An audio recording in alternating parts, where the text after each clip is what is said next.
নমস্কাৰ, আমাৰ টিভি অসমলৈ স্বাগতম জনাইছোঁ। তিতাবৰত অসম হাইস্কুল শিক্ষক সন্থা তিতাবৰ জিলা সমিতিৰ নৱম দ্বিবাৰ্ষিক অধিৱেশন। সেই অধিৱেশনত পতাকা উত্তোলন কৰে তিতাবৰ জিলাৰ সমিতিৰ হাইস্কুল শিক্ষক সন্থাৰ সভাপতিয়ে।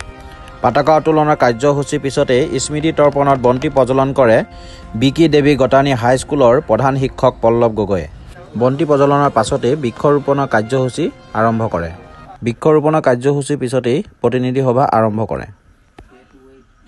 সেই নৱম দ্বিবাৰ্ষিক অধিৱেশনৰ প্ৰতিনিধি সভাত সভাপতিত্ব কৰে অনিল বৰাই। আৰু সেই সভাপতিৰ অনিল বৰাৰ নেতৃত্বত এখনি পূৰ্ণাংগ ৰূপত সমিতি গঠন কৰে।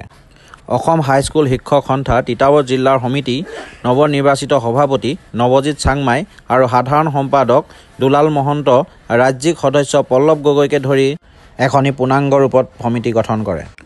আৰু অসম হাইস্কুল শিক্ষক সন্থা তিতাবৰ জিলা সমিতিৰ নৱম দ্বিবাৰ্ষিক অধিৱেশনৰ মুকলি সভা আৰু সম্বৰ্ধনা অনুষ্ঠানত উপস্থিত থাকে তিতাবৰ সমজিলা আয়ুক্ত, প্ৰেছ ক্লাবৰ সভাপতি আৰু তিতাবৰ হাইস্কুল শিক্ষক সন্থাৰ প্ৰাক্তন সভাপতিকে ধৰি সেই সভাত কেইবাজনো গণ্যমান্য ব্যক্তি উপস্থিত থাকে।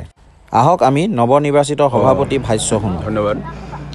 আচলতে ক'বলগীয়া কি, আমাৰ যিসকল অসম হাইস্কুল শিক্ষক সন্থাৰ অন্তৰ্গত তিতাবৰ জিলা হাইস্কুল শিক্ষক সন্থাৰ লগতে অসম হাইস্কুল শিক্ষক সন্থাৰ যিবিলাক কৰণীয় কাম আছে সেইখিনি আমি তিতাবৰ হাইস্কুল শিক্ষক সন্থাৰ যোগেদি কৰিবলৈ চেষ্টা কৰাটো আৰু অগ্ৰজসকলে দেখুৱাই থোৱা যিবিলাক কাম আমাৰ আধাৰুৱা হৈ আছে সেই কামবিলাক যাতে আমি সফলতাৰে সকলোৰে সহযোগত আগবঢ়াই নিব পাৰোঁ, সেইটোৱে আমাৰ প্ৰথম পদক্ষেপ হ'ব।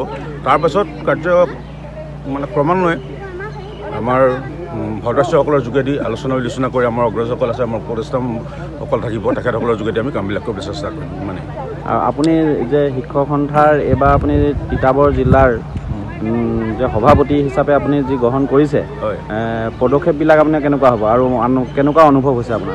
নিশ্চয় এইবিলাক পদক্ষেপবিলাক গঠনমুখী হ'ব লাগিব আৰু সংগঠনৰ স্বাৰ্থতে কামবিলাক হ'ব। শিক্ষকসকলৰ স্বাৰ্থত হ'ব, ছাত্ৰ ছাত্ৰীৰ স্বাৰ্থত হ'ব। ছাত্ৰ ছাত্ৰীৰ বৌদ্ধিক শৈক্ষিক উন্নয়ন, বৌদ্ধিক উন্নয়ন, মানসিক উন্নয়ন এইবিলাকতো শিক্ষাৰ লগত অপৰিহাৰ্য অংগ।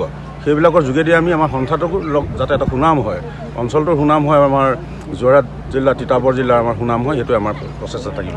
ধন্যবাদ।